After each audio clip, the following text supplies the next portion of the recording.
Boa noite, meu irmão, minha irmã. Irmãos, que momento tenebroso de fé a gente viveu agora no finalzinho, né? Graças a Deus, Deus abençoou. Meu computador tem ajudado a gente um pouquinho, de vez em quando ele dá uns sustos, né? Mas graças a Deus, louvado seja o nome do Senhor. A gente está aqui diante do altar do Senhor para compartilhar com os irmãos. Desde que o pastor Jackson me falou que ele já estava sonhando com esse tema, né, sobre a série que seria pregada ao longo dessa data festiva dos 8 anos da nossa igreja, eu já comecei a pedir auxílio ao Senhor, porque pensar passo de fé é algo dificílimo. Como que eu vou encontrar realmente a palavra certa para trabalhar nesse dia tão especial para a vida da igreja? Como encontrar uma palavra sólida, pulsante, que arrebate corações, que façam as pessoas se apaixonar de novo pelo projeto de expansão do reino de Deus? Que esse Senhor, meu irmão, minha irmã, que nos sustentou nesses 8 anos, nos dê a graça de, nesse dia, especificamente nessa noite, sermos direcionados por Ele a mais esse passo de fé, na sua santa direção. Abra sua Bíblia. Hoje nós vamos seguir estudando a carta aos Hebreus, capítulo 11, versículo 1 ao versículo 7. Você vai observar que nas próximas mensagens a gente vai voltar a essa carta aqui aos Hebreus. Então, carta aos Hebreus, capítulo 11, versículo 1 ao versículo 7. Vamos orar mais uma vez, irmãos? Senhor, nós estamos na Tua casa. É uma data, Senhor, que o Senhor nos permitiu comemorar. Deus, fala conosco. Ajuda-nos, Senhor, a entender o que o Senhor tem para nós. Renova as nossas mentes e corações pelo poder de Jesus Cristo. Que vivamos a vida do nosso Senhor, para a glória do nosso Senhor. Que cada ato, Senhor, cada palavra seja para a honra e glória de Jesus. E que assim a gente possa viver cada vez mais pautados em quem nós somos, através da identidade que recebemos de Jesus Cristo. No nome dele oramos. Amém. Hebreus 11, do 1 ao 7, diz assim a palavra do Senhor: Ora, a fé é a certeza das coisas que se esperam, a convicção de fatos que se não veem. Pois, pela fé, os antigos obtiveram bom testemunho. Pela fé, entendemos que foi o universo formado pela palavra de Deus, de maneira que o visível veio a existir das coisas que não aparecem. Pela fé, Abel ofereceu a Deus mais excelente sacrifício do que Caim, pelo qual obteve testemunho de ser justo, tendo a aprovação de Deus quanto às suas ofertas. Por meio dela, também mesmo depois de morto, ainda fala. Pela fé, Enoque foi transladado para não ver a morte. Não foi achado, porque Deus o transladara, pois antes da sua transladação, obteve testemunho de haver agradado a Deus. De fato, sem fé é impossível agradar a Deus, porquanto é necessário que aquele que se aproxima de Deus creia que Ele existe e que se torna galardoador dos que o buscam. Pela fé, Noé, divinamente instruído acerca de acontecimentos que ainda não se viam, e sendo temente a Deus, aparelhou uma arca para a salvação da sua casa, pela qual condenou o mundo e se tornou herdeiro da justiça que vem da fé. Essa carta é outra preciosidade que as Escrituras Sagradas nos trazem. Já nos primeiros versículos de Hebreus, e se você folhear aí para o inicinho da carta, os 4 primeiros versículos, a gente vê como o autor se preocupou em trabalhar a supremacia de Jesus Cristo, de como Jesus realmente é a coisa mais importante da sua vida. Acompanha comigo, ele diz o seguinte: havendo Deus outrora falado muitas vezes e de muitas maneiras aos pais, pelos profetas, nestes últimos dias nos falou pelo Filho, a quem constituiu o herdeiro de todas as coisas, pelo qual também fez o universo. Ele, que é o resplendor da glória e a expressão exata do seu ser, sustentando todas as coisas pela palavra do seu poder, depois de ter feito a purificação dos pecados, assentou-se à direita da majestade nas alturas, tendo se tornado tão superior aos anjos, quanto herdou mais excelente nome que eles. Uma leitura por completo dessa carta de Hebreus, e é uma recomendação que eu faço para você, meu irmão, minha irmã, nos permite perceber que esse autor tinha o intuito de ensinar cristãos, tanto judeus como gentios, ou seja, aqueles cristãos que não eram de origem judaica, que Jesus Cristo era o elo perfeito de todas as coisas. Para ele, Jesus Cristo era o Senhor sobre tudo e todos. Inclusive, era o Senhor antes mesmo de que o universo tivesse sido construído. Jesus, segundo o que acabamos de ler, é a beleza visível do nosso Deus, que é invisível. Nele, em Jesus, encontramos a redenção dos nossos pecados, salvação eterna e a excelência em todo o seu ser. Jesus era o próprio Deus encarnado, por meio de quem encontramos paz com Deus. E isso deveria funcionar como um elemento restaurador da nossa aliança com o nosso Senhor. Mas se Jesus restaura, e isso é o que vai nos apresentando o autor de Hebreus, se Jesus restaura essa aliança entre nós e Deus, esse mesmo Jesus, pelo mesmo propósito, ele vai restaurar também, com seu poder e autoridade, as alianças que nós temos, enquanto pessoas, enquanto corpo que se faz corpo de Cristo. Portanto, enquanto igreja, precisamos sim estar unidos e olhar mais para as coisas que nos unem do que para as coisas que nos separam. E uma vez que Jesus é o elo entre cada um de nós e Deus, e ao mesmo tempo o elo entre nós, seus servos e servas, através de Jesus Cristo, todas as coisas precisam ser ressignificadas na nossa vida. Essa carta é um livro muito cuidadoso e atencioso, ao descrever até mesmo os rituais do Antigo Testamento, apontando em cada um deles um significado através de Jesus Cristo. Quando a gente fala de ressignificação em Cristo, a gente não está insinuando algo que a Bíblia não apresente. Pelo contrário, nós precisamos encontrar na nossa vida esses indícios de quem Jesus é.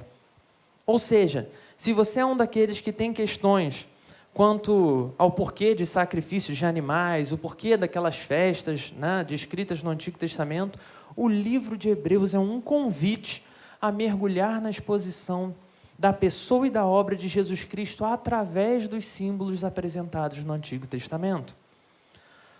Uma vez que você me ouviu fazer essa breve explicação geral de Hebreus, eu te pergunto, em quem o autor de Hebreus acreditava?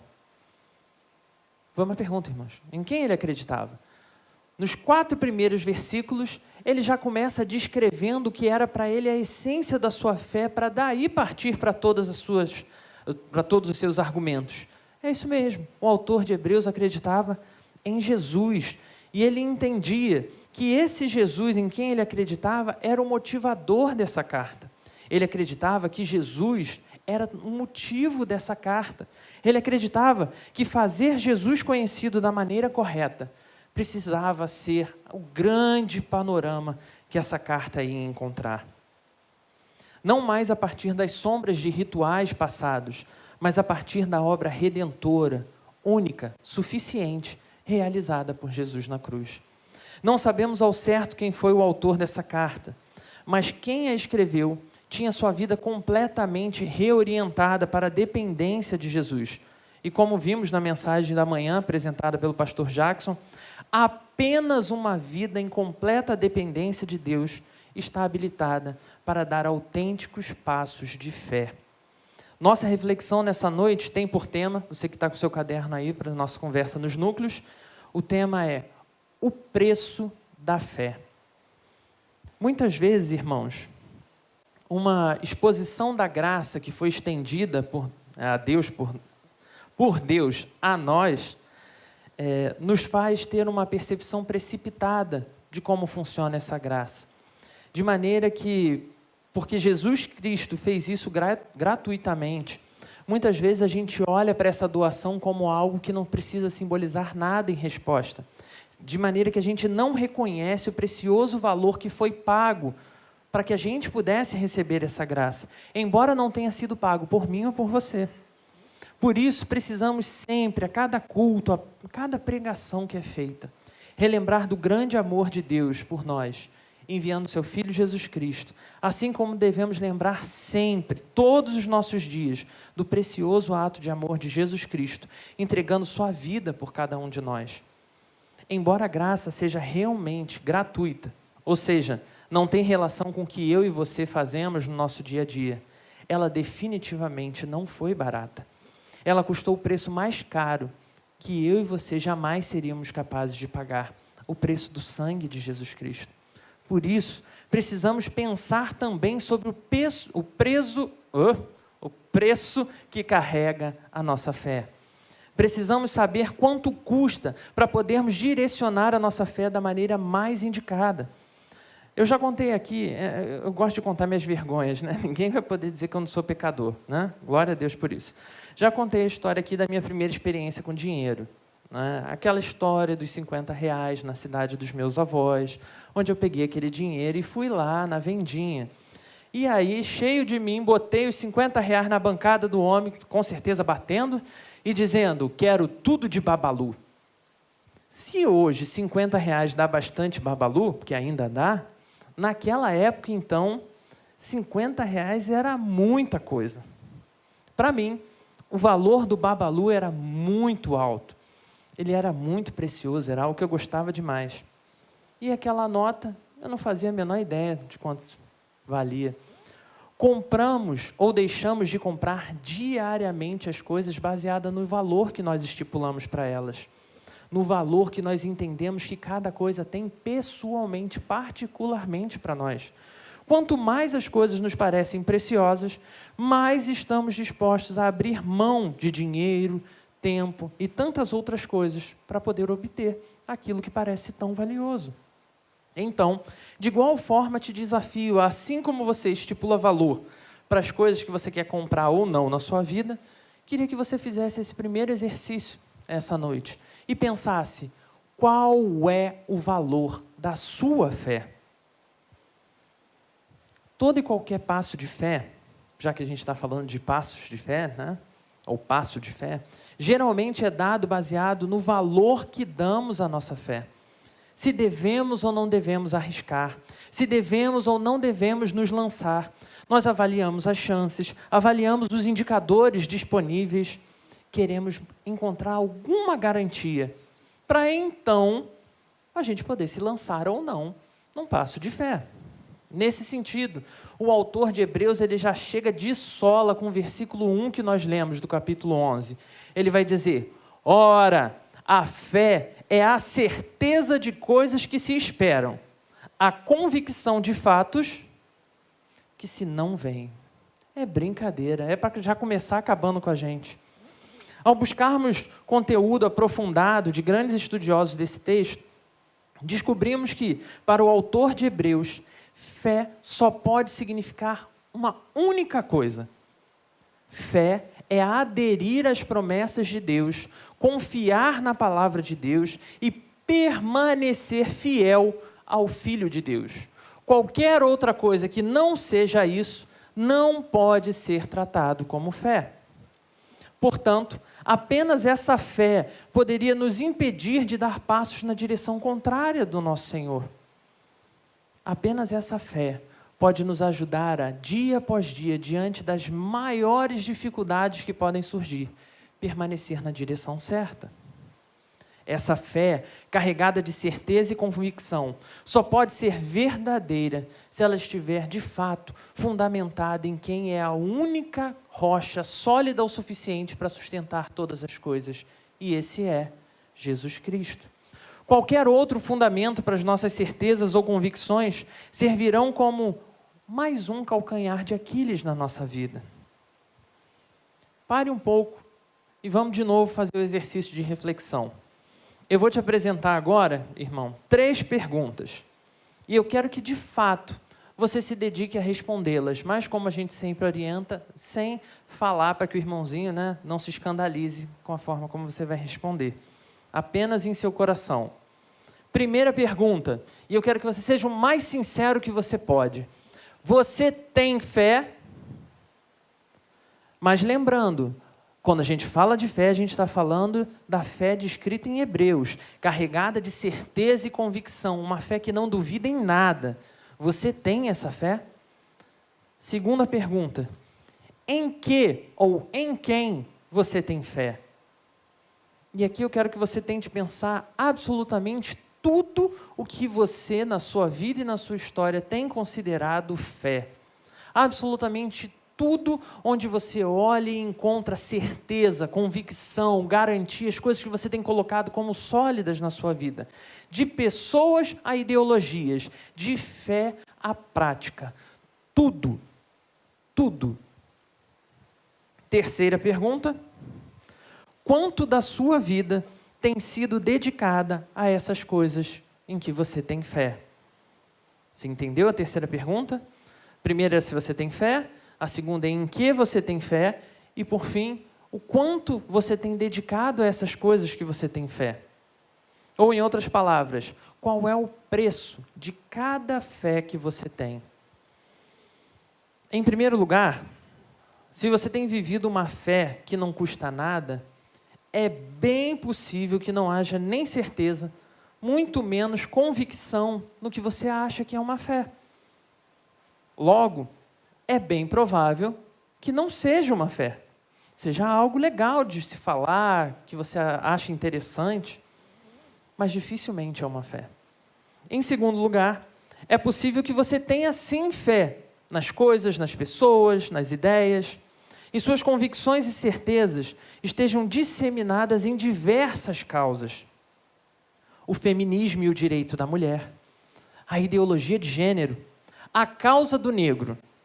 Muitas são as questões que nos atraem e nos levam até a militar, nos levam à militância. Militância de todo tipo por todas as coisas. Militância baseada em fé. Essa semana, nossa irmã Luísa Nazaré publicou uma série de imagens com alguns textos e eu queria compartilhar com os irmãos. Ela disse o seguinte: a questão não é se você é devoto de algum Deus. A questão é qual é o Deus a quem você devota o melhor da sua vida. O que dá sentido e propósito para os meus dias? Pelo que ou por quem eu acordo e faço o que tem que ser feito. É pela sua família, saúde, conforto, felicidade, sucesso, realização, dinheiro, conquistas materiais, entre tantas outras coisas. Ou então é por uma ideologia, como a busca por justiça social, igualdade e outras coisas. Todas essas coisas podem sim ser boas, mas são péssimos deuses, porque tudo isso, tudo tem fim. E quando se forem, vai com elas o sentido da sua vida. Devote sua vida ao único e verdadeiro Deus, àquele que é eterno e tem uma esperança que também nunca se acabará. Depois dá uma passadinha lá, se você tem Instagram e conhece o trabalho da nossa irmã. Ela produz bastante conteúdo teológico de qualidade. Nesse sentido, inclusive, eu sou sempre muito grato a Deus pela vida da minha esposa, que não só encontra esses conteúdos, como me apresenta esses conteúdos. Amo você, tá? Voltando à fé. Onde tem sido depositada a sua fé? Agora que você entende o preço que essa fé tem, você entende o quanto você está disposto a pagar por ela. Como tem sido esse direcionamento? Como você tem depositado tudo isso sobre ela? Qual o valor de acreditar no que temos acreditado? Qual o valor de tanta luta, tanta militância? Meu irmão, minha irmã, não se iluda. Não se iluda. As pessoas, as instituições, as ideologias, os partidos políticos, todos estão num eterno combate em busca da sua fé. Por quanto você tem vendido a cada um deles a sua fé? Então, nosso texto nos apresenta 3 personagens: Abel, Enoque e Noé, para que através da vida deles a gente entenda então como é viver esse tal passo de fé, uma vez que eu já entendi que tem um preço, que precisa ser pensado, eu preciso realmente estar convicto do que eu estou escolhendo. Todos esses personagens que nós vamos ver, eles são tão falhos quanto eu ou como você. Todos são limitados, todos cheios de fé, e eu adorei essa imagem da fé como um dinheiro para gastar, né? Todos cheios de fé para comprar o que eles quisessem. E através da história deles três, encontramos sim os exemplos que tiveram preço e aparentemente resultados diferentes, mas com o mesmo reconhecimento e recompensa no final. Atente para o texto mais uma vez. O versículo 4 vai nos apresentar o personagem chamado Abel. Isso mesmo, aquele Abel lá de Gênesis 4. Se você folhear Gênesis 4 para conhecer um pouquinho mais da história de Abel, você vai perceber que tudo que Abel fez, ou seja, tudo que está descrito na Bíblia que Abel fez, foi oferecer o melhor sacrifício possível a Deus. Ele não se preocupou com nada mais. Deus foi a sua prioridade. Agradar ao Senhor foi o alvo claro de Abel. E foi o que ele fez. Pegou as primícias e ofereceu em altar ao Senhor. Mas ao fazer isso, algo que Abel não podia prever aconteceu. Ele acabou despertando o ciúme e a inveja do seu irmão. A Bíblia não nos dá a conhecer quanto tempo passou do dia em que foram oferecidos esses sacrifícios até o dia que Caim realmente executa o seu plano. Mas seja quanto tempo for, o que Hebreus deixa claro para a gente é que Abel foi reconhecido por Deus como justo. Ontem, ainda aqui em cima, no núcleo dos jovens, nós falávamos exatamente sobre justificação. Irmãos, é apenas a fé em Jesus Cristo, o único homem justo, o Deus homem justo, que podemos então experimentar a verdadeira justificação. Ele, o nosso Senhor, através da nossa fé nele, transfere a nós a sua perfeita justiça. Justificação é o nome desse processo que a gente vai chamar, que transfere a justiça de Deus em Jesus Cristo, da maneira que Deus, quando olha para mim ou olha para você, Ele não mais vê as nossas limitações e imperfeições, mas Ele vê Jesus Cristo, como se nós estivéssemos, na imagem que foi usada ontem, escondidos atrás da cruz do nosso Senhor. Deus vê a justiça do seu Filho perfeito em cada um daqueles que foram justificados. Dar um passo de fé na direção da fé em Jesus nos oferece plenamente a compreensão de que ninguém mais tem poder para separar eu e você das mãos e do amor do nosso Senhor. De maneira que, assim como foi com Abel, com fé no nosso Senhor, tendo vivido essa perfeita justificação, ainda que eu e você morramos por causa dos desafios 1000 que existem nesse mundo, ainda que o pior aconteça, eu e você viveremos com Ele na glória, como Abel vive. Por isso, ele ainda fala. Mas o texto nos apresenta um segundo personagem, agora nos versículos 5 e 6, chamado Enoque. Enoque deve ter sido um homem sem igual, irmãos. Temos, assim como a gente tem poucos relatos sobre Abel, sobre Enoque, então a gente tem pouquíssimo também. Mas o que temos sobre ele é extraordinário. Ele foi o único homem que viveu o que ele viveu. Em um mundo caído, onde homens e mulheres se afastavam de Deus, vendendo a sua fé para todas as coisas, pessoas, ideologias, religiões, a Bíblia diz que Enoque foi um homem que andou com Deus. E com isso, ele se tornou dia após dia tão íntimo de Deus que ele não experimentou a morte. A Bíblia vai dizer que Deus o tomou para si. Hebreus acrescenta a profundidade desse andar de Enoque com Deus, quando ele vai dizer no versículo 6, de fato, sem fé é impossível agradar a Deus, porquanto é necessário que aquele que se aproxima de Deus creia que Ele existe e que se torna galardoador dos que o buscam. Ou seja, Ele premia aqueles que o buscam. Ele promove a busca e Ele ainda dá prêmio por nós buscarmos a Ele. Assim como quando falamos de Abel, precisamos olhar para Enoque pelo que ele é, um homem falho e pecador. Então, como alguém falho e pecador, miserável, no mundo caído, conseguiu viver uma vida santa, gente? Como que foi possível esse homem andar com Deus? Como que ele conseguiu permanecer fiel, mesmo com tudo acontecendo ao redor dele? Se Abel nos apresenta um exemplo do agir justificador de Jesus Cristo nas nossas vidas, Enoque, sem dúvida, nos auxilia a enxergar o agir santificador que o mesmo Espírito Santo de Deus que promoveu nele, pode promover em mim e em você. Nesse sentido, irmãos, santificação é o que acaba com o domínio do pecado em nossas vidas. Isso significa que, assim como na justificação, precisamos que o Senhor nos conduza a uma vida santa. Mas, embora Ele possa fazer isso, que eu vou descrever agora, não é comum Deus vir até nós pela madrugada, puxar o lençol da cama, escrever na parede: Felipe, toma vergonha e vai orar.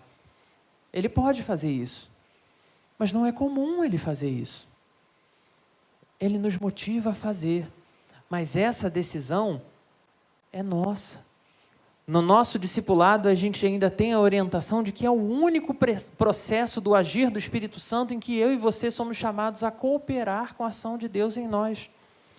A santificação é esse processo. Santificação é o processo onde somos chamados a desenvolver dia após dia uma vida santa. Isso é, cooperando com as obras que têm sido realizadas em Deus dentro de nós. Eu e você precisamos buscar mais a Deus. Precisamos ler mais a Bíblia, precisamos orar mais. Eu fico abismado, irmãos, porque é extremamente comum a gente ouvir pessoas falando sobre dar salto de fé, vou dar um passo de fé, não, porque eu tenho muita fé, e a pessoa não abre a Bíblia para ler, e não tem um exercício de oração. Como tomar decisões, como dar saltos de fé, se a gente não se ajoelha e busca no Senhor as respostas de quem tem todo poder e autoridade, quem conhece todas as coisas e tem todas as verdades para mim e para você. Enoque foi um cara sem igual, porque ele entendeu que ele precisava buscar a cada dia ainda mais de Deus, mais do que qualquer outra coisa que o mundo tinha a oferecer. Sua mente, suas escolhas, sua vida precisava estar fundamentada completamente naquele que era o seu Senhor, para só então poder dar o famoso passo de fé. Vamos recapitular? Precisamos ter uma fé certa e convicta, como Hebreus versículo 11, versículo 1. Ela precisa estar fundamentada em algo que seja inabalável, e isso é em Jesus Cristo. Precisamos de uma fé que seja justificada em Jesus Cristo, uma fé que nos justifique, senão a gente não vai ser capaz de seguir em frente. Mas precisamos também de uma fé que nos santifique dia após dia, a desejar, ansiar parecer cada vez mais com Jesus Cristo. Chegamos assim ao nosso último personagem da noite, Noé. E aqui eu vou usar uma analogia que eu ouvi do pastor Jackson, fantástica, irmãos. É em Noé que nós vamos observar esse passo de fé sendo dado na prática, sem nunca ter chovido na história da humanidade, sem ter um histórico de grande construtor. Noé foi instruído por Deus a confiar e obedecer, construindo a arca. Ao olharmos Gênesis 6, vemos a completa corrupção da humanidade em que Noé estava inserido. Vemos a prostituição da fé, no seu pior aspecto, ao ponto de o próprio Deus, em Gênesis 6, dizer que se arrepende de ter feito o homem. E diz que Deus se entristeceu em seu coração, olhando para o estado que a humanidade se encontrava. Mas ao invés de destruir tudo e refazer um homem perfeito, o nosso Senhor resolve resgatar alguns poucos para dar continuidade ao seu plano. Ele resgata então Noé e sua família e renova com eles a sua aliança. Noé vivendo cercado por caos, sem qualquer prova de que valia a pena obedecer. Noé confiou e deu esse passo de fé. Enquanto muitos falam de dar passos de fé, até dentro da igreja, eu vou dar um passo de fé, ou a gente chama até de fezinha, como o pessoal lá no meu trabalho dizia, para poder se lançar à loteria. A gente dá passo de fé para poder conquistar coisas em benefício próprio. A gente dá passo de fé acreditando que o Brasil vai mudar quando chegar lá político A ou político B. A gente dá passo de fé quando as coisas acontecerem do jeito que eu quero. Somos desafiados a confiar nas palavras de Jesus para construirmos uma grande arca chamada igreja, através da qual homens e mulheres hão de ser salvos da ira vindoura de Deus, um Deus justo e santo. Assim, foi a história da nossa igreja há 8 anos atrás. Poucos irmãos reunidos, preparando a arca para o dia em que mais irmãos chegariam. Hoje nós já somos um pouco mais de trabalhadores. E o Senhor nos desafia a mesma questão. Ampliem o espaço. Preparem-se, pois eu mandarei mais homens e mulheres para me servir com vocês. Se vocês confiarem, se vocês obedecerem, vão receber os mesmos prêmios que Abel, Enoque e Noé. Meu irmão, minha irmã, dar um passo de fé com o nosso Deus é entender o que Jesus Cristo representa na vida e na história da humanidade, mas também trazer essa realidade para a nossa vida e pensar o que esse Jesus significa em cada uma das minhas escolhas, em cada dia da minha história. É entender que esse Senhor é aquele que nos justifica, Ele é aquele que nos santifica, Ele nos desafia a obedecer, Ele nos indica e nos faz caminhar de maneira a cada passo de fé possa ser dado para a sua glória. Ele nos direciona à expansão do seu reino em todos os nossos atos de fé. Um reino eterno, perfeito e que não tem fim, se expande através dos atos que Deus tem realizado na minha e na sua vida. Hoje, somos desafiados a renovar nossa fé nesses mesmos princípios. Hoje, somos desafiados a nos preparar para a grande chuva que virá. Mas então eu preciso te perguntar, você está preparado para esse momento de grande chuva? Você está preparado para esse momento, que é o momento da volta do nosso Senhor, onde não mais existirá a opção de decidir se está dentro ou se está fora? Hoje, aonde você está? Esse dia do nosso Senhor será um dia extraordinário, onde todos, homens e mulheres, que foram protegidos e estiverem dentro da maravilhosa arca do corpo de Jesus Cristo, isso é a sua santa igreja, todos serão salvos e desfrutarão da plenitude da vida eterna com Jesus. Mas e você? Onde você estará? Esse Deus que veio ao encontro de homens falhos e limitados, pecadores como Abel, Enoque e Noé, Ele também veio ao meu encontro. E Ele vem ao seu encontro nessa noite. E Ele nos lembra que é hora de redefinir as nossas convicções, é hora de redefinir as nossas certezas, é hora de redefinir a nossa fé. Ele transforma a mente, Ele transforma os corações, Ele nos faz caminhar em verdadeiros caminhos de fé em Jesus Cristo. No nome de Jesus, sempre haverá salvação. No nome de Jesus, sempre desfrutaremos da justificação e santificação, independente do nosso histórico pregresso. Até que venha o grande e glorioso dia do nosso Senhor. Dia em que todos aqueles que estão fechados hão de sofrer o fruto dos seus atos, enquanto que todos aqueles que estiverem dentro da arca de Jesus, do corpo santo, da sua santa igreja, poderão desfrutar todos os prêmios que foram preparados para aqueles que andam com Ele. Que hoje, nessa bela e festiva noite, você se sinta desafiado a dar também esse passo de fé. Que hoje você tenha ouvido a voz e a instrução do nosso Senhor e você entenda que há oportunidade para todos os homens e mulheres, seja aqui, seja à distância nos ouvindo. O Senhor continua de braços abertos, recebendo homens e mulheres para fazer parte dessa grande obra de adoração a Jesus Cristo. Você pode fechar os seus olhos? Deus glorioso, que bênção é estar na Tua presença, que bênção, Senhor, completar 8 anos, entendendo que o Senhor nos colocou aqui, que o Senhor sustentou a Sua Santa Igreja e que o Senhor nos traz a esse momento. Senhor, que nós sejamos a cada dia da nossa vida e da nossa história desafiados, independente do que o mundo vai propor, a permanecermos fiéis ao Senhor, dando passo após passo, como passos de fé. Que seja Jesus Cristo a conduzir as nossas ações. Que nós, Senhor, creiamos todos os nossos dias, que apesar do que o mundo pode nos acusar, apesar do que qualquer um pode vir e querer depreciar a nossa fé, que nós olhemos para Jesus Cristo como aquele que pagou o nosso preço, e por isso nenhuma condenação mais há, porque estamos em Jesus Cristo. De igual forma, Senhor, te pedimos que esse Santo Espírito que justifica, também nos santifique dia após dia, Senhor. Ajuda-nos, Senhor, toma-nos pela mão, para que nós possamos buscar em Ti as respostas. Senhor, são tantas pessoas se pegando a Google e outras ferramentas para responder, coisas que a Tua palavra nos diz claramente. Tem misericórdia de nós, Senhor.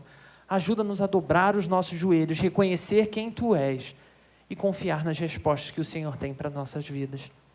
Deus, que de maneira muito especial, assim como o Senhor fortaleceu as mãos de Noé e o capacitou a obedecer, nós te pedimos que seja o Seu Santo Espírito a nos capacitar a obedecer todos os dias.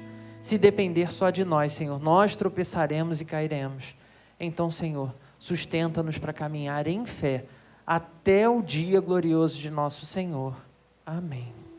Que assim seja a sua vida, vivendo dia após dia para a glória de Deus, dando autênticos passos de fé.